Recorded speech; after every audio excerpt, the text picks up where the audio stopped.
창세기 말씀을 이제 저희가 1장에서부터 시작해서 오늘 66째 시간까지 오게 되었는데, 창세기 오늘 본문 말씀 창세기 38장 말씀이에요. 그래서 제가 38장을 38장에 나와 있는 이야기가 전부 하나의 이야기라서 제가 여러 중요한 부분들만 이제 여러분들과 같이 나누어서 읽도록 그렇게 하겠습니다.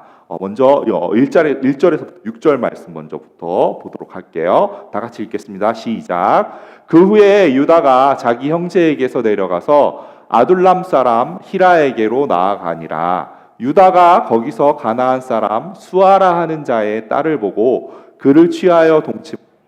그가 잉태하여 아들을 낳음에 유다가 그 이름을 엘이라 하니라. 그가 다시 잉태하여 아들을 낳고 그가 또 다시 아들을 낳고 그 이름을 셀라라 하니라. 그가 셀라를 낳을 때에 유다는 거십에 있었더라. 유다가 장자 엘을 위하여 아내를 취하니 그 이름은 다말이더라. 다음은 11절이요. 계속 읽겠습니다. 시작. 유다가 그 며느리 다말에게 이르되 수절하고 내 아비 집에 있어서 내 아들 셀라가 장성하기를 기다리라 하니 셀라도 그 형들 같이 죽을까 염려함이라. 다말이 가서 그 아비 집에 있으니라. 다음엔 14절에서 18절 말씀이에요. 다 같이 읽게요. 시작. 그가 그 과부의 의복을 벗고 면박으로 얼굴을 가리고 몸을 휘싸고 딥나길 곁 에나임 문에 앉으니 이는 셀라가 장성함을 보았어도 자기를 그의 아내로 주지 않음을 인함이라. 그가 얼굴을 가리웠으므로 유다가 그를 보고 창녀로 여겨 길 곁으로 그에게 나아가 가로되 청컨대 나로 내게 들어가게 하라 하니 그 자부인 줄 알지 못하였음이라. 그가 가로되 당신이 무엇을 주고 내게 들어오려느냐. 유다가 가로되 내가 내 떼에서 염소 새끼를 주리라. 그가 가로되 당신이 그것을 줄 때까지 약조물을 주겠느냐. 유다가 가로되 무슨 약조물을 내게 주랴. 그가 가로되 당신의 도장과 그 끈과 당신의 손에 있는 지팡이로 하라. 유다가 그것들을 그에게 주고 그에게로 들어갔더니 그가 유다로 말미암아 잉태하였더라. 마지막으로 24절에서부터 26절까지 보겠습니다. 석 달쯤 후에 혹이 유다에게 고하여 가로되 내 며느리 다말이 행음하였고 그 행음함을 인하여 잉태하였느니라. 유다가 가로되 그를 끌어내어 불사르라. 여인이 끌려나갈 때에 보내어 시부에게 이르되 이 물건 임자로 말미암아 잉태하였나이다. 청컨대 보소서 이 도장과 그 끈과 지팡이가 네 것이니까 한지라. 유다가 그것들을 알아보고 가로되 그는 나보다 옳도다. 내가 그를 내 아들 셀라에게 주지 아니하였음이로다 하고 다시는 그를 가까이 하지 아니하였더라. 아멘. 저희가 창세기 말씀을 보고 있는데 지난주에까지 저희가 이렇게 봤던 이야기 창세기 37장까지 7장에서 우리가 보았던 말씀의 주인공이 누구였느냐 하면 요셉이라는 사람이었어요. 그렇죠? 요셉. 제가 여러분들에게 말씀드릴 때 아브라함으로 이삭으로 야곱으로 그 다음에 요셉 이렇게 창세기의 이야기가 흘러갈 것이다라고 이렇게 말씀을 드렸고 실제로 창세기의 이야기는 그렇게 흘러가고 있어요. 그런데 오늘 본문을 딱 보았는데 본문의 처음의 시작이 어떤가요? 처음 1절의 시작 뭐라고 이야기하냐면 그 후에 유다가 자기 형에게서 내려가서 아둘람 사람 히라에게로 나아가니라 하면서 갑자기 누가 등장을 해요? 유다라는 사람이 등장을 해요. 제가 어렸을 때부터 교회를 오랫동안 다녔는데 창세기의 이스라엘 민족들의 그 흐름을 보면 아브라함의 하나님, 이삭의 하나님, 야곱의 하나님. 그러면 그 아브라함의 아브라함의 장자였던 이삭을 통해서 이삭의 였던 야곱, 야곱의 또 다음이었던 그러면 요셉으로 흘러가야 할 것 그래야 될 것 같지 않아요? 그래야 될 것 같은데 실제로 성경에서 보면 우리가 이스라엘 사람들을 어떤 사람이라고 불러요? 유대인이라고 불러요. 그렇죠? 유대인이라고. 그럼 왜 유대인이라고 부를까요? 유다라는 사람, 이스라엘 민족이 12지파가 있는데 유다 지파가 가장 큰 인구 많고 거든요. 그래서 이스라엘 사람들을 유대인, 유다의 사람이라고 이렇게 부르는 거예요. 유다. 그 다음에 여러분들이 이스라엘 민족 중에서 제일 잘 아는 왕이 누가 있어요?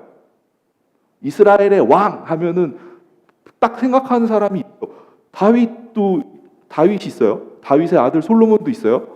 그 다음에 또 궁극적으로 그 마지막에 그 다윗과 솔로몬의 그 혈통을 통해서 아브라함과 야곱을 통해서 그 혈통을 통해서 궁극적으로 태어나신 분이 예수 그리스도시잖아요. 근데 예수님이 어떤 혈통을 따라서 태어났을까요?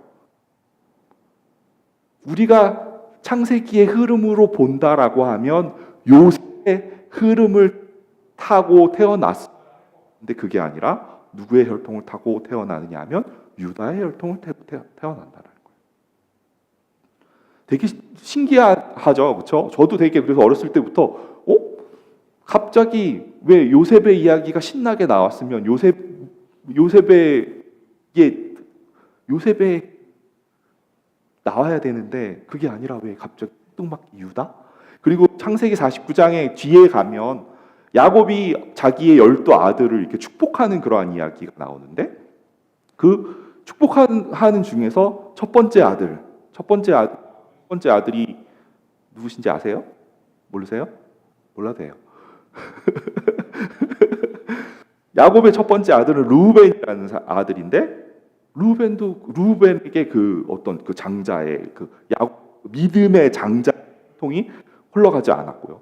두 번째 아들은 누군지 두 번째 아들이 누군지 몰라도 괜찮아요.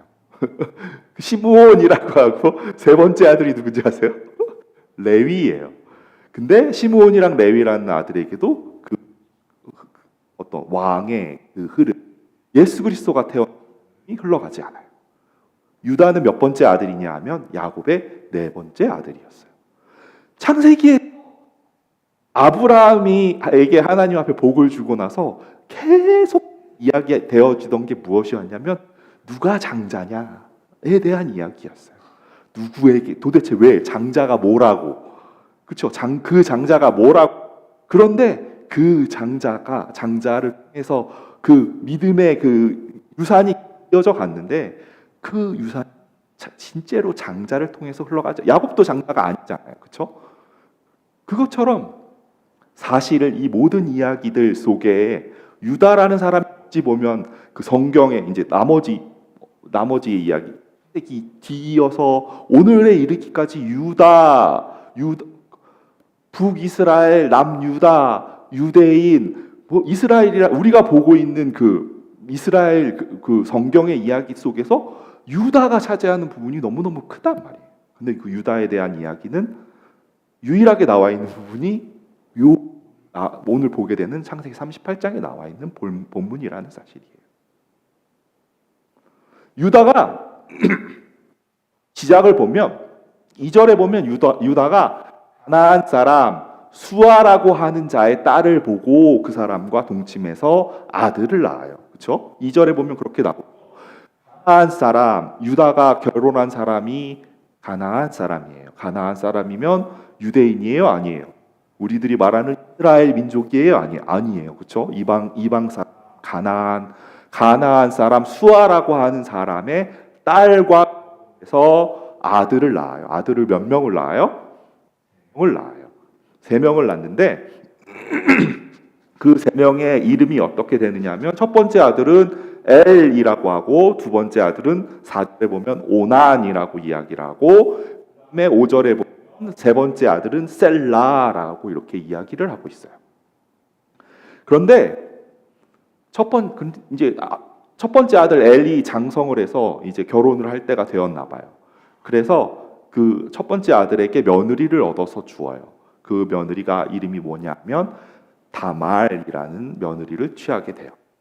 그런데 성경에는 아주 간단하게만 나와 있어요. 무엇이라고 있냐면 그냥 첫 번째 아들 엘이 여호와 앞에 악을 행해서 하나님께서 그를 죽이셨다라는 그런 말로 간단하게 나오는데 갑자기 그 엘이라는 아들이 죽게 돼요. 죽게 돼요. 이스라엘에는 그 독특한 풍습이 있는데 그 풍습이 무엇이냐면 모든 어떤 유산이나 모든 어떤 권리나 이런 것들이 장자를 그 다음 세대로 넘어가기 때문에 장자의 며느리가 죽게 되면 장자로 인해서 장자의 그 혈통이 후손이 이렇게 보존이 안 되잖아요. 그래서 그런 경우에는 어떻게 되느냐 하면 또 두 번째 아들이 형수와 결혼을 해서 그 자기의 후손을 잇는 그러한 풍습이 저 민족들 안에 있는 그런 풍습이에요. 그래서 다말이 피치 못하게 두 번째 아들 그 오난이라는 두 번째 아들과 이제 결혼을 할 수밖에 없는 그런 상황에 놓이게 돼요. 그런데 오난이라는 두 번째 아들이 그렇게 하면 자기의 어떤 그 장자의 권리가 손해받고 없어질까봐 이 자기의 형수인 다말과 동침하는 걸 거부하는 거예요. 그래서 그거를 또 하나님께서 좋지 않게 보시고 두 번째 아들도 죽어요.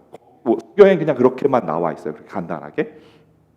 갑자기 유다는 자기 아들 3명이 있었는데 아들 2명이 순식간에 죽어버린 거예요.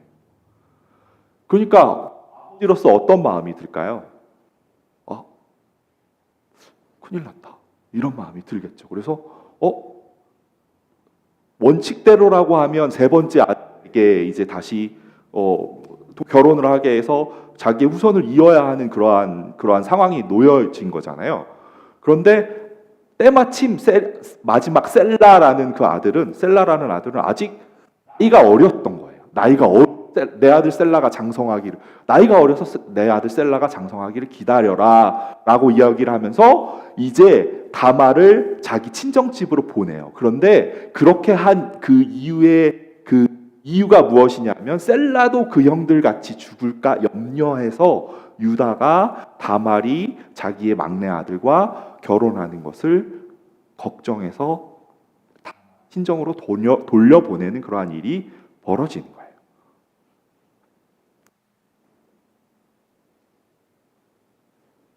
다말이 어떻게 했어요? 그래서 다말이 이대로 있으면 안 되겠다라는 생각이 들어요. 다말이 제가 그 38장에 나와 있는 사건의 이야기를 여러분들에게 다 거예요. 제가 중간중간에만 했으니까. 그래서 다말이 어떻게 하느냐 하면 14절에 보면 과부의 의복을 벗고 면박으로 얼굴을 가리고 몸을 휘싸고 어떻게 하느냐 하면 과부의 옷을 벗고 그 다음에 얼굴을 이제 가리고 난 다음에 자기가 창녀처럼 그러니까 그 유다가 왔다 갔다 하는 그 길 속에 창녀처럼 자기가 서 있는 그래서 그가 15절에 보면 얼굴을 가리었으므로 유다가 그를 보고 여로 여겨 이렇게 이야기해서 유다와 그 며느리인 다말이 동침을 하게 되고 그로 인해서 그런데 과부인 며느리가 잉태를 했다라고 하니까 나중에 이제 석 달쯤 지나서 뭐 이제 중간에 이제 그것을 위해서 받았던 어떤 증표들도 있는데 그 이야기는 이제 나중에 드리겠지만 시간이 지나고 나서 어떤 사람이 이제 유다한테 이야기하는 거예요. 너 며느리 다말이 간음했다. 그래서 잉태하였다. 그러니까 그 얘기를 들은 유다가 어떤 마음이 들게 굉장히 화가 나겠죠. 그래서 그 여자들 그 며느리 끌어다가 불살라 죽여라 이렇게 이야기를 하는데 그 다말이 끌려나가서 그 유다에게 받던 그 3가지 증표가 있는데 그 증표를 내어놓고 이 사람으로 인해서 내가 잉태하게 되는 거예요. 그리고 그 증표를 딱 유다는 당연히 알아볼 수 있었겠죠. 왜 그러냐면 자기 거였으니까. 그리고 거기에 보면 인장이라고 있는데 도장이라고 있으니까 다 자기 거라는 걸 분명히 알아볼 수 있었을 거예요. 그래서 그것으로 인해서 이제 내가 그 아들을 주지 않은 그 까닭으로 그 여인이 한 것이 도리어 옳도다라고 이야기를 하고 이제 다시 그를 가까이 하지 아니하였다. 이야기로 이 이야기가 이제 창세기 38장의 이야기가 마무리되어져요. 그런데 한 가지 생각해봐야 될 건 갑자기 아브라함, 이삭, 의 이야기가 시작되는 중에 갑자기 저 이야기가 왜 들어가야 하느냐, 저 이야기 왜 나와야 하느냐라는 이야기예요.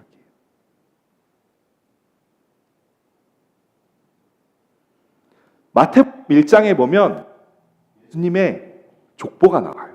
예수님의 족보. 저렇게 되게 복잡해요. 예수님이 아브라함과 다윗의 자손 예수 그리스도의 세계라 이렇게 이야기를 하면서 아브라함에서부터 쭉 해서 마지막에는 마리아에게서 그리스도 예수가 나시니라라고 이렇게를 하면서 예수님의 족보가 나와요. 족보가 나오는데 여러분들 그 옛날에 주일학교에서 보면 마태복음 1장에 나와 있는 예수님의 족보 중에서 여자의 이름은 몇 명이 나올까요? 뭐 이런 거 해보신 적 있어요? 저는 해본 적이 있어요. 그래서 저 족보 속에서 도대체 여자가 어디 있다는 이렇게 해서 여자를 찾는 그런 미션을 한번 해본 적이 있는데 여러분들 해본 적 있으세요? 없으세요? 저기에 보면 14대씩 14대 14 곱하기 3 하면 얼마인가요? 52? 42인가요? 42 제너레이션의 그런 이름이 쫙 나와 있는데 저기에 여자의 이름이 딱 5명이 나와요. 5명. 5명이 나오는데 그 5명 이름을 안 찾으셨어요? 5명이 나와요. 5명이 나오는데 3절에 보면 나와 있는 첫 번째 여자의 이름이 뭐예요? 다말이에요. 저 사람이 누구예요? 오늘 본문에 나와 있는 주인공이에요. 그렇죠? 그 다음에 두 번째 이름은 누구냐 하면 5절에 보면 누구냐면 라합이라는 사람이 나와요. 라합은 이스라엘 백성들이 가나안에 들어가서 여리고성을 점령할 때 여리고성에 습자들이 들어올 수 있도록 도와준 그 여인이 라합이에요. 그죠? 희생이었어요. 그 다음에 희생이었어요. 다말은 이방인일 거예요. 그렇죠? 그 다음에 라합 다음에는 또 누구 나와요? 보아스는 룻기의 주인공인 룻이 나와요. 룻도 누구예요? 룻도 이스라엘 백성이 아니에요. 룻 역시 누구예요? 이방인이에요. 그리고 6절에는 누가 나와요? 우리아의 아내. 성경에는 바세바라는 이름이 나오지만 마태는 저거를 이제 우리아의 아내라는 그러한 표현으로 이렇게 썼는데 우리아의 아내는 이방인지 아닌지는 모르지만 다윗이 타락하게 되고 죄를 짓게 만든 그런 어떤 그 관계 속에서 만들어진 그런 관계 속에서 그런 여인이에요. 그리고 마지막 여자가 누구냐 하면 예수님의 어머니인 마리아예요. 마리아. 5명의 여인이 나오는데 여러분 생각해 보세요. 누구의 족보예요? 예수님의 족보예요. 예수님의 족보에 여자가 겨우 5명 들어있는데 남자는 한 4명 넘게 들어있고 여자는 5명. 예수님 어머니 마리아를 제외한 4명 들어있는데 그 4명 여자들이 다 어떤 사람이었나요? 어떤 사람인 것 같아요? 모두 이방인, 모두 죄와 관련된 사람, 뭔가 라합은 창녀였어요. 다말은 오늘 본문에서 본 것처럼 창녀처럼 변장을 하고 자기의 유다의 그 씨앗을 잉태하는 일이 벌어지고 그런데 그 일을 통해서 벌어졌던 일이 무엇이에요? 유다는 다말에게서 베레스와 세라를 낳고 이렇게 해서 자기의 혈통을 통해서 저 일을 통해서 무엇이 만들어진 예수 그리스도가 오시는 그 일이 벌어진다라는 거예요.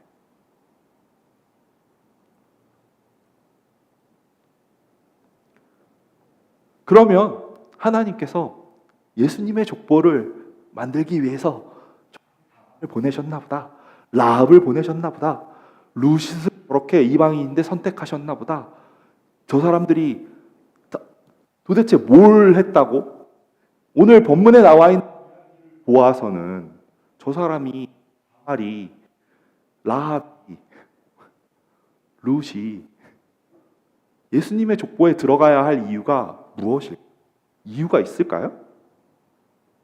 이유가 있을까요? 아무리 돌아봐도 오늘 본문에 나와 있는 이야기를 보아서는 예수님의 족보에 저 사람이 들어가야 할 이유가 없어요. 제가 살펴보아도 저 사람이 예수님의 족보에 들어갈 이유는 없어요. 그런데 왜 저 사람의 이름이 저기에 들어가 있을까요? 다말의 이름은, 라합의 이름은, 룻의 이름은 왜 저 자리에 들어갈 수밖에 없을까요? 창세기 12장에서 하나님께서 복을 주셨어요. 창세기 12장이 아마 있을 거예요. 12장 2절 말씀 있을 거예요. 12장 2절 말씀에 보면 내가 너로 큰 민족을 이루고 내게 복을 주어 내 이름을 창대케 하리니 너는 복의 근원이 될지라. 사실 저 약속을 하신 아브라함에게 하신 저 약속을 하나님께서 계속해서 이루어 가시는 분이잖아요. 그런데 왜 저 여인들을, 저 사람들을 택하셨을까요? 저 이야기는 바로 우리들의, 성경의 이야기가 그냥 성경의 이야기로만 남는다고 하면 우리와 전혀 아무런 관계없는 그러한 이야기가 돼버리잖아요. 그런데 저 이야기들 속에서 하나님께서 우리들에게 알게 하시고자 하신 무엇이겠어요? 우리들에게도 저 다말에게 허락하셨던, 라합에게 허락하셨던, 룻에게 허락하셨던, 그 우리아의 아내에게 허락하셨던 그 복을 우리에게도 주신다라는 이야기예요. 무슨 우리한테 어떻게 준다고요? 성경에서 사실 성도들은 우리 되느냐면 여자로 비유가 돼요. 그래서 우리들은 신부라고 이야기를 하고 예수님은 다시 신랑 대신 예수님이 오시는 것으로 그렇게 표현이 돼요. 그래서 우리가 제가 남자 여자 그러한 개념 차원에서가 아니라 어떤 영적인 차원으로 그렇게 이야기를 하는데, 그래서 성도들 교회를 신부 되었다라는 그러한 성경에서 이야기하고 오시는 예수 그리스도를 신랑으로 그렇게 이야기를 하는데, 왜 우리들은 신부고 왜 예수님은 신랑으로 그렇게 표현이 될 수밖에 없을까요? 왜 그렇게 표현하실까요? 우리에게는 무엇이 없기 때문이냐면 생명의 근원 되시는 생명의 주체가 되는 그 자체가 없기 때문이에요. 그래서 우리들은 무엇이 필요한 사람이에요? 생명이 필요한 사람이에요. 그리스도의 생명이 필요한 사람이에요. 다시 오실 그 예수님께서 우리들에게 오셨는 그러한 사람임을 보여주는 거예요. 그러면 이 말씀을 통해서 이야기하고자 하는 바는 무엇이냐 하면, 아브라함에게 약속한 대로 내가 너 큰 민족을 이루고 너 이름을 창대하니 너를 복의 근원이 되게 해주겠다라는 이야기는, 그래서 너의 그 씨앗으로 인해서 왕 대신 그 예수 그리스도가 오게 하겠다라는 이야기이지만, 그 이야기는 결국엔 나에게도 우리들 여기 앉아 계신 여러분들 어느 누구도 그 이스라엘의 육적인 피를 가지고 있는 사람 없잖아요. 그렇죠? 우리들 모두 이방인으로 표현될 수밖에 없는 사람들이고, 그렇기 때문에 사실은 저 마태복음 1장에 나와 있는 그 예수님의 족보는 예수님의 족보라기보다는 하나님의 그 예수 그리스도를 받은 그 사람들, 예수 그리스도를 복으로 받은 그 사람 이야기라는 거예요. 그런 이야기들 속에 말도 안 되는 저 다말과 같은 사람이 들어가 있고, 라합이 들어가 있고, 룻이 들어가 있고, 그러한 사람들이 들어가 있는 것처럼 하나님께서 우리들에게 약속하시는 말씀이에요. 무엇이냐 하면, 내가 너희들에게도 예수 그리스도를 주겠다. 너희들에게도, 우리들 각자에게도, 여기 앉아 있는 여러분들에게도 예수 그리스도를 허락하시겠다라는 그러한 약속의 말씀이라는 사실이에요. 예수님이 우리들에게 생명으로 찾아오시겠다라는 그러한 이야기예요. 예수님이 우리에게 찾아오시니까 어떤 일이 벌어지는지 아세요? 우리가 영으로 우리가 거듭 태어난다라고 이야기를 하잖아요. 거듭남이라고 얘기하고 중생이라고 이야기를 하는 것이 어찌 보면 예수 그리스도의 생명의 씨앗을 우리가 받고 새로 태어나는 것을 이야기하는데, 우리가 우리의 힘으로 태어나는 게 아니라 예수 그리스도 그분이 우리들에게 오셔야 하는 거잖아요. 그 예수님이 우리들에게 오심으로 인해서 우리가 이제 예수님 어떻게 돼요? 사실은 다말을 통해서, 유다의 혈통을 통해서 예수님께서 태어난 것처럼 겉으로 보이지만, 그렇게 보이지만 궁극적으로 예수님이 있어요. 근데 그 예수님, 마태복음 1장에 나와 있는 저 일들을 통해서 살아난 사람들이 누구일까요? 거기 앞에서 누가 사실 다말이라는 사람, 오늘 본문에 나와 있는 다말이라는 사람의 처지와 역과 이런 것들을 놓고 보면, 다말이라는 사람은 예수님의 족보에 왜 들어가야 되는 거야? 어떤 이유 때문에 들어가야 하는 거야 하는 어떤 정보가 보이지 않고 아무것도 보이지 않는데, 사실은 예수님의 족보에 들어감으로 인해서 무엇이 되어진 이야기냐면, 저 다말이라는 여인이, 남편 잃은 그 여인이 도리어 살아난 이야기예요. 예수님이 그 집안에 오심으로 인해서, 예수님이 우리의 마음속에 오심으로 인해 누가 살아나요? 나홍처럼 살아난 이야기예요. 예수님께서 여러분들의 마음속에 오심으로 인해서 여기에 앉아 계신 누가 살아나요? 궁극적으로 그 예수님의 오심, 예수님이 우리들에게 오심을 통해서 우리들의 마음속에, 생각 속에 우리들에게 생명의 씨앗으로 예수님께서 오심으로 인해서 그 혜택을 보고 있는 사람은 누구예요? 바로 우리들 자신이에요. 물론 겉으로 볼 때는 예수님이 그분을,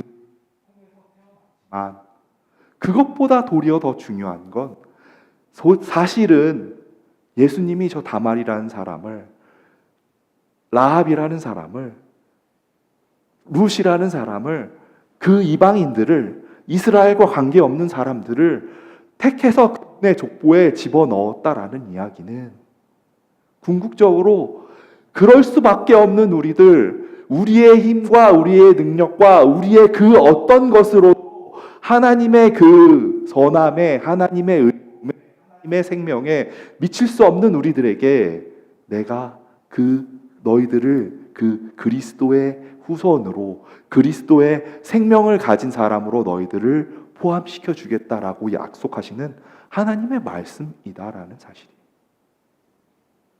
이 구원은 하나님께서 우리들이 무엇을 잘해서 그렇게 주신 것도 아니에요. 우리가 다른 박질 해서도 아니고, 우리의 혈통으로도 아니고, 우리가 무엇을 잘해서도 아니고, 우리가 어떤 선한 것을 가지고 있어서가 아니고, 권력을 가지고 있어서도 아니고, 돈을 많이 가지고 있어서도 아니고, 오로지 하나님 그냥 선하게 주시는 당신의 은혜로 인해서 우리들에게 주어진 것이라는 거예요. 본문의 이야기는 어찌 보면 갑자기 유다가 왜 저런 일이 왜 벌어지는 거야 라고 사실은 저런 사람에게도 다말과 같은 사람, 저 사람을 통해서 예수의 혈통이 태어난 것처럼 아무런 나와 같은 사람에게, 아무런 하나님 보시기에 드러낼 것이 없는 우리들과 같은 사람들에게 예수 그리스도의 생명을 주시겠다 약속하신 하나님의 약속의 말씀이다라는 사실이에요. 마태복음 15장 21절에서 28절에 보면 이러한 말씀이 있어요. 예수께서 거기서 나가사 두로와 시돈 지방으로 들어가니, 가나안 여자 하나가 그 지경에서 나와서 소리질러 가로되, 주 다윗의 자손이여 나를 불쌍히 여기소서, 내 딸이 흉악히 귀신 들렸나이다 하매, 예수는 한 말씀도 대답지 아니하시니 제자들이 와서 청하여 말하되, 그 여자가 우리 뒤에서 소리를 지르오니 보내소서. 예수께서 대답하여 가라사대, 나는 이스라엘 집에 잃어버린 양 외에는 다른 데로 보내심을 받지 아니하였노라 하신대, 여자가 와서 예수께 절하여 가로되, 주여 저를 도우소서, 대답하여 가라사대, 다 같이 읽어볼게요. 시작. 자녀의 떡을 취하여 개들에게 던짐이 마땅치 아니하니라. 여자가 가로되 주여 올소이다마는 개들도 제 주인의 상에서 떨어지는 부스러기를 먹나이다 하니, 이에 예수께서 대답하여 가라사대 여자야 내 믿음이 크도다, 내 소원대로 되리라 하시니 그 시로부터 그의 딸이 나으니라. 여자가 이야기해요.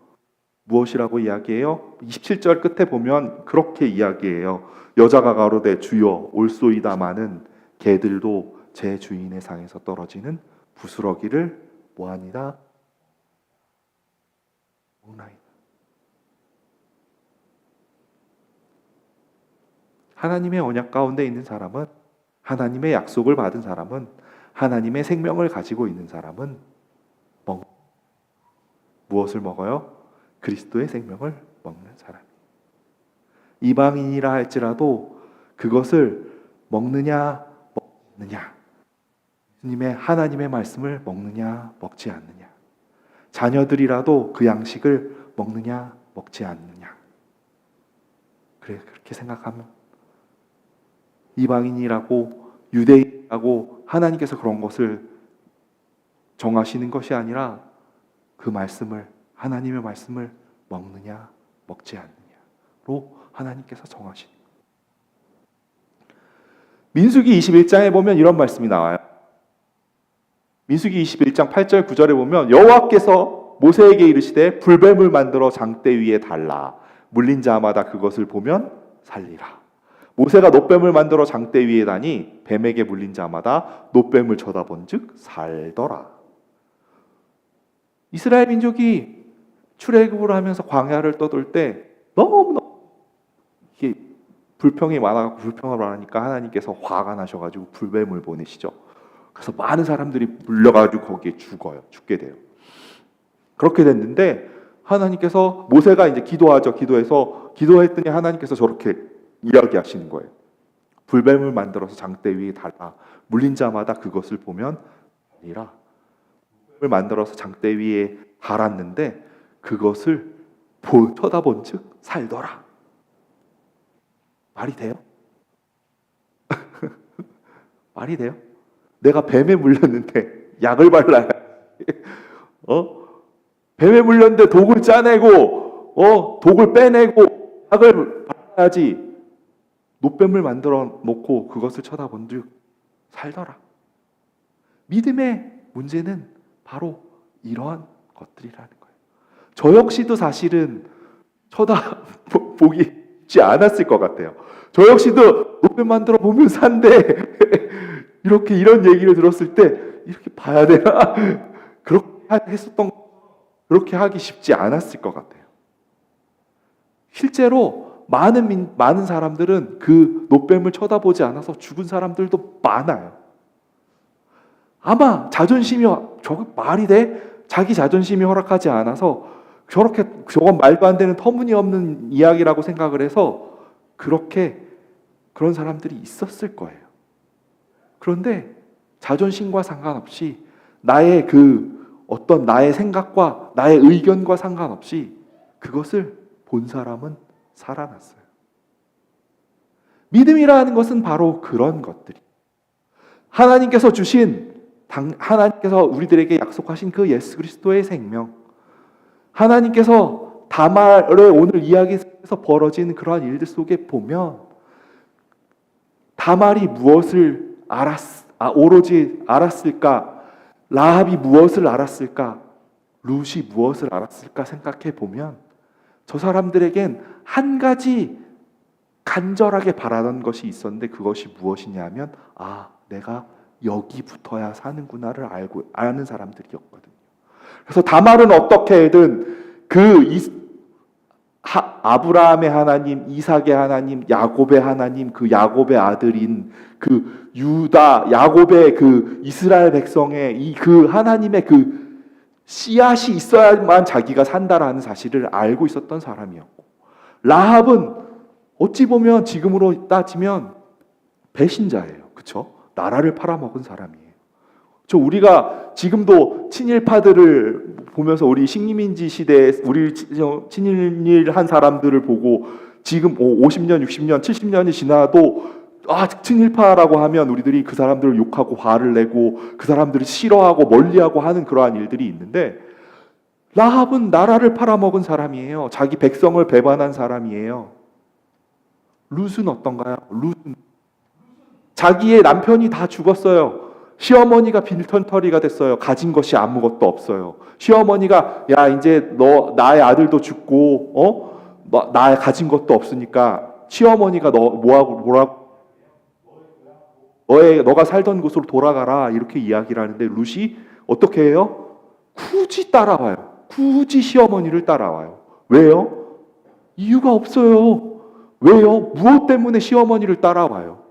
가진 돈도 없고 아들도 없고 빈털터리에 머나먼 길을 여행해야 하고 그러한 상황인데, 오로지 시어머니를 너무 사랑해서. 결혼하신 분들 시어머니를 그렇게 사랑하실 수 있으세요? 시어머니가 솔직히 자기 엄마도 그렇게 하기 사실 쉽지 않거든요. 그런데 성경에 나와 있는 예수 그리스도를 그 선물로 받은 그 사람들의 공통점은 딱 한 가지가 있어요. 그에게 무엇이었냐면, 난 오로지 하나님의 씨, 그리스도의 씨, 그 하나님의 생명을 간절하게 원하던, 그리고 그 간절함은 누가 주었을까요? 하나님이 그들에게 은혜로 주신 것이었어요. 그들로 하여금 깨닫게 했던 것이었어요. 다말에게도 무엇이 필요한지, 그래서 저렇게 대범하게 창녀의 복장을 하고 시아버지의 그 씨를 어떻게든 위해서 그렇게 할 수 있었던 것이었고, 라합 역시도 자기의 백성을 배반하고 자기의 민족을 배반하고 그렇게 이스라엘 사람들을 도울 수 있던 것이었고, 룻은 한 푼도 가진 것이 없지만 내가 오로지 살아날 수 있는 것은 저것뿐이다라는 사실을 알았기에 그 시모를 따라서 그 먼 길을 떠날 수 있었던 것이었어요. 그것처럼 그 들어서 자기 아이가 죽게 된 그 여인에게, 여인이 예수님 나를 도와주세요, 나를 도와주세요라고 이야기를 했는데, 예수님이 매몰차게 이야기하시죠. 나는 이스라엘의 잃어버린 양을 위해서만 왔다, 이렇게 이야기했는데, 네, 맞습니다. 네, 맞습니다. 제가 개지요. 그렇지만 그들도 주인의 상에서 떨어지는 부스러기를 먹지 않습니까?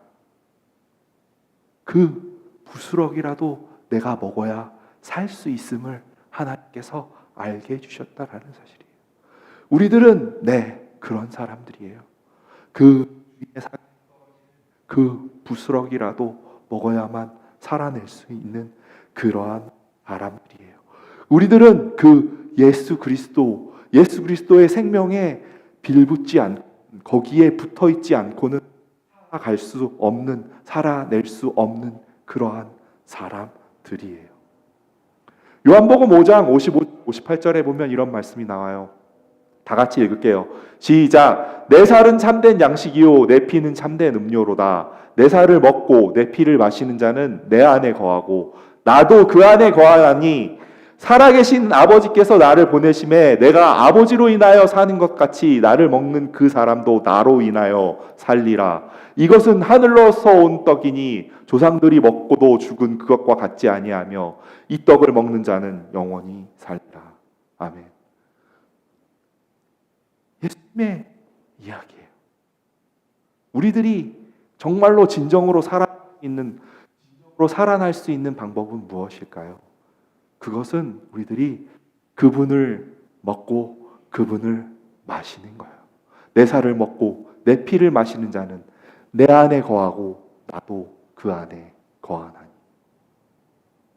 오늘 본문의 이야기는, 다말의 이야기는 어찌 보면 성경의 앞뒤 문맥의 37장의 문맥에도 37장에서 38장으로 넘어가고 38장에서 39장으로 넘어가는데, 37장에는 요셉 이야기였어요. 39장에는 다시 요셉 이야기예요.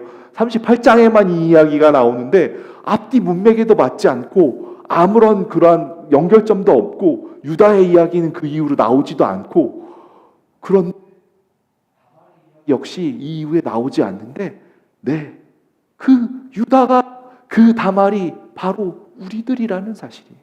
바로 나라는 사실이에요. 아무것도 아닌 사람들이에요. 그런 사람들에게 하나님께서 은혜를 주시고 그에게 예수 그리스도의 족보에 들어가게 하는 그러한 약속을, 그런 은혜를 베푸시겠다라는 이야기예요. 우리들에게 예수 그리스도를 우리들에게 허락하시겠다라는 약속의 말씀이에요. 그래서 우리들에게 의 후손이 되게 하시겠다는 그러한 말씀이에요.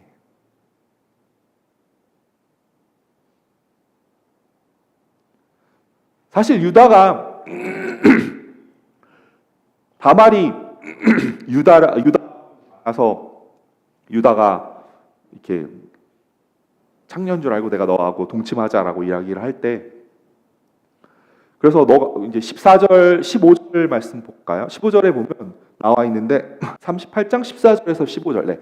저기에 보면 15절에 보면 얼굴을 가렸으므로 유다가 그를 보고 창녀로 여겨요. 그래서 어떻게 하냐면 동침하려고 하죠. 그죠? 16절 보면 동침하려고 하고, 그래서 다말이 물어봐요. 뭘 주시려고요?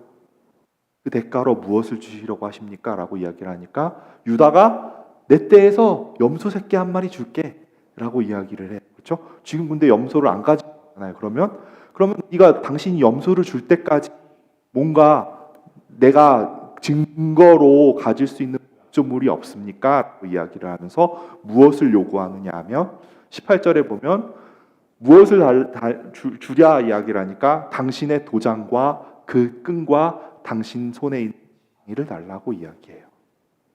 그래서 유다가 자기의 도장과 자기의 그 끈과 자기의 손에 있는 지팡이를 다말에게 넘겨줘요. 그리고 3개월 후에 사람들이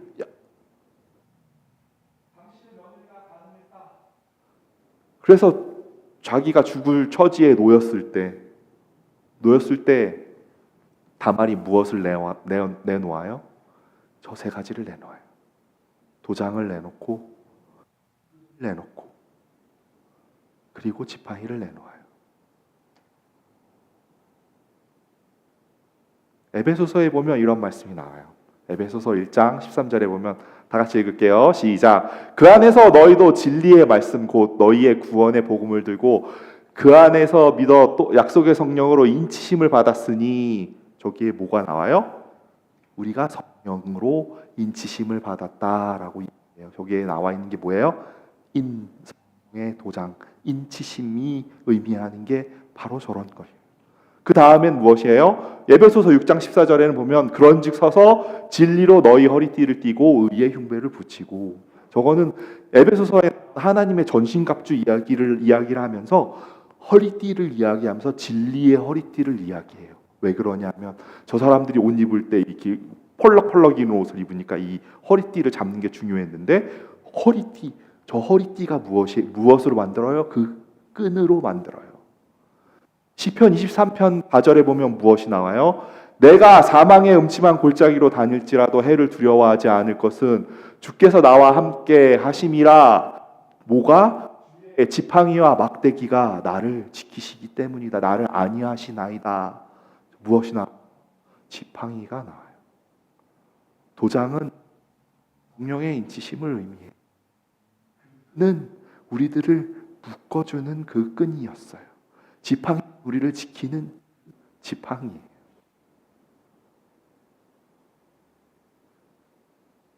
다말이 자기가 불살라 죽게 된 처지에 놓였을 때 무엇 때문에 살았어요? 저 세 가지를 내어놓았어요. 그런데 겉으로 보기엔 저 세 가지가 다말을 살린 것 같죠? 그렇죠? 겉으로 보기에는 사실은 저 도장, 끈, 지팡이는 사실 우리들과 항상 함께하는 하나님을 상징해요. 하나님은 우리들과 항상 늘 항상은 잘못지만 어쨌든 항상 하나님은 우리들과 항상 함께 하신다라는 그런 것을 상징하거든요. 그런데 사실 다말이 자기가 죽게 된 처지에 놓였을 때 자기를 살려낸 것은 겉으로 볼 때는 자기가 가지고 있었던 저 약조물 때문이었을 것 같아요. 그런데 궁극적으로 다말이 살 수밖에 없었던 이유는 무엇인지 아세요? 자기 속에 무엇이 있었어요? 그 씨앗이 있었기 때문이에요. 하나님께서 궁극적으로 주시고자 하시는 것이 무엇이겠어요? 하나님은 우리들을 성령의 인치심과 같이 그 끈으로 우리들을 둘러매심과 같이 주의 지팡이와 막대기로 우리를 지키실 거예요. 그렇지만 그것보다도 허락하시기 우리들이 갖고 있고 그것은 바로 예수 그리스도의 생명의 씨앗일 거예요. 그리고 그 예수 그리스도의 생명의 씨앗은 궁극적으로 우리들을 살릴 거예요. 궁극적으로 우리가 그 예수 그리스도의 생명의 씨로 우리들은 살아날 거예요. 그리고 우리가 지금 하나님께서 우리들의 인생을 통해서 하시는 일이 무엇인가요? 네, 10절에 보면 우리들을 정금과 같이 남기시겠다. 우리 속에 남겨있는 예수 그리스도를 드러내시기 위해서 그 일을 하고 계신다. 하나님 우리들을 이스라엘을 만들기 위해서 우리들을 끊임없이 빚어가신다라는 그 일을 하고 계신데 그 일의 궁극적인 그 시발점은 무엇인가요? 바로 예수님께서 하나님께서 우리들에게 약속하신 그 씨앗을 의미하는 것입니다. 하나님의 말씀을 의미하는 것이고 예수 그리스도 그분이신 그 자체를 이야기하는 거예요. 그 생명 때문에 죽음을 모면하고 살아났고 궁극적으로 자기의 후손 중에 예수 그리스도가 태어났고 예수 그리스도의 사람으로 그렇게 인정받을 수 있었어요. 다말이라는 사람은. 그 사람이 뭔가 행하서도 아니고 그 사람들이 의로운 사람이어서도 아니에요. 오로지 하나님께서 그 사람을 택하셨고 은혜를 주셨고 그 속에 그 생명을 허락하셨기 때문이라는 사실이에요. 이제 2025년이 저물어 가요. 마지막이에요. 이제 오늘이 28일이니까 29, 30, 31, 3일밖에 남지 않았어요.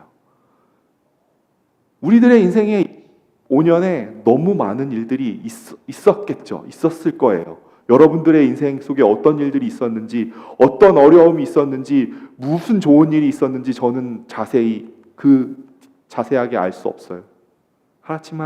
그렇지만 하나님께서는 우리들에게 당신의 생명을 주시기 위해서 그 당신의 그 생명을 그 복으로 우리들에게 주시기 위해서 끊임없이 우리들에게 일하고 계세요.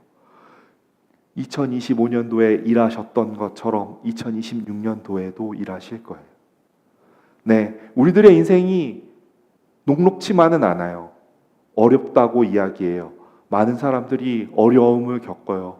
또 뜻하지 않은 여러 가지 어려움을 겪는 사람들이 있어요. 자기가 원하던 원하지 않던 자기의 실수이건 아니던 상관없이 우리들이 인생을 살면서 많은 그러한 어려움에 놓이기도 하고 곤고함에 놓이기도 해요. 하지만 하나님께서는 약속하세요. 하나님께서는 우리들에게 은혜